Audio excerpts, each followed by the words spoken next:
Yo, what's going on, y'all? What's going on? Welcome back to another episode. We got another hot fire video for y'all. I want to switch it up a little bit. We won't be talking sports. We'll be talking the foosball, the basketball, or the MMA. Today we'll be slightly discussing wine, and the wine I wanted to talk about is port wine. I see Taylor Port is extremely popular everywhere, and I've been talking to my port, bigging up port, trying to get more people, anybody into port, mainly a lot of black people into port, because and I would say in the last 4 or 5 years, there were 4 years ago there were a lot of new drinkers. I would say 5 years ago there were a lot of new drinkers, and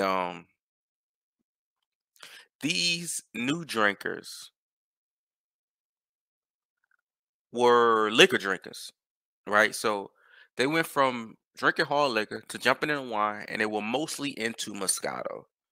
After that, they were mostly into um I'm sorry,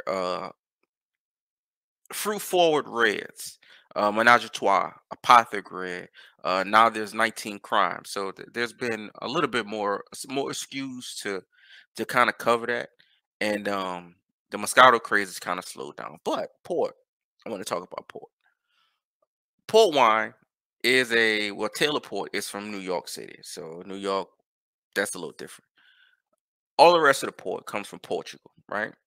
And there's two major categories of port wine.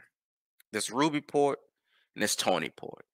The typical Taylor Port that you see is Ruby, even though they make Tawny. I haven't seen a Tawny in a while, but the Ruby is going crazy. Now, both categories have different tiers. There, I would say there's three tiers for each one, right? So for the Ruby side, you have just regular Ruby ports, the young stuff. You have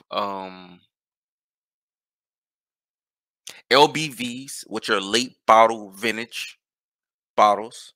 Late bottle vintage are most of the time it is passed down fruit from the vintage ports, and the vintage ports, that's the next tier up, are the most expensive style of ruby ports you're gonna find. So the main difference in between ruby and tawny is oxidation, right? So with rubies, you treat those like, and I mean you treat them as far as the longevity of them. You treat them like regular red wine. 3 to 4 days. If you have a vintage pour, sometimes if it's a little older, if it's very old, you probably want to drink it that night. Whereas the Tonys, they're oxidized. They are aged in the barrel. Ruby ports, the vintage ports are aged in the bottle. That's the main difference in between them. Another main difference in between them. So with Tonys, with them being oxidized in a barrel, what happens is the wine can last quite a long time. I've had 10 years, 20 years, 30-year ports, and I've drank them over several months. And I found absolutely nothing wrong with them. Um, and I found that they were all just, to me, most of them were fantastic wines. I prefer Tawny more than Ruby, but I like both. With the Tawny ports, the tiers of course, there are the regular Tawny ports. There are special reserve, which are usually aged about 7 to sometimes 10 years in barrels, and then there are the cohetas. So the cohetas are aged in barrel, and then when it's time to pretty much be sold or shipped out, sent to another country, then they're bottled. So um they have a bottle date on the back of Tony's, and like I said, since they're oxidized in the barrel, they can last for a very long time, even on the shelf. So um Cohetes, I've seen 1963s, I've seen 1953s, not 53s, I think it was 55. They only make them in special years, but I've seen 1943s. Um, so 1940s, I've seen a 1933. They can last a very long time. But with the older you get, just like vintage rubies, you want to drink them quick. Some been sitting in the damn bottle since 1933. Give me a break. You know what I mean? You want to drink them quick. But your average, I'm sorry, there's another tier of Tony Ports that are 10-year, 20-year, 30-year, and 40-year. Those are an average of years. That's how you get 10. That's how you get 20. You get a little 5, you get a little 15, you get a little 7, you get a little 12, whatever. And bam, you average on down to a 10-year. Um, I've been drinking port for maybe last 10 years. I've been praising port the entire 10 years because to me it is the perfect, I would say, in between liquor drinkers and wine drinkers. And also the process, which I should have explained first, they use they use a lot of different varietals. It sometimes can be 3 to 5 different varietals. And what they do is they pour a really nasty um brandy into the tanks. Brandy has no flavor, it's nothing, it's just a clear white brandy, damn near rubbing alcohol style brandy.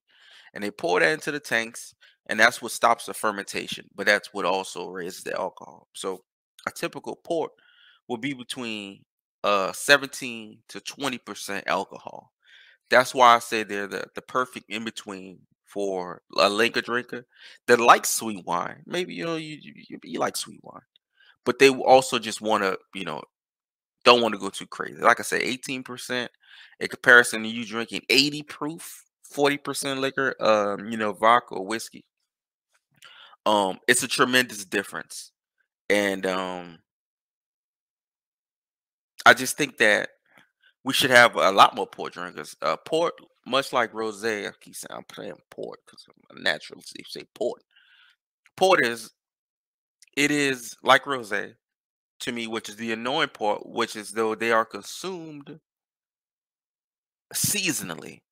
People really only drink port when it gets cold. Now with Taylor Port jumping in, maybe that'll get the category some real leeway. Maybe that'll get the category some real exposure besides that one SKU, besides that one item. But I think port is very deserving to be consumed really in any season and at any time. So I want to give y'all a quick rundown on port since I mean Taylor Port is just so popular right now. It's one of just the most popular wines in general. Um, and give y'all a quick rundown. If y'all got some questions, let me know in the comments. Like, subscribe. Wine time. Let me know if I should do this again. Holla at your boy.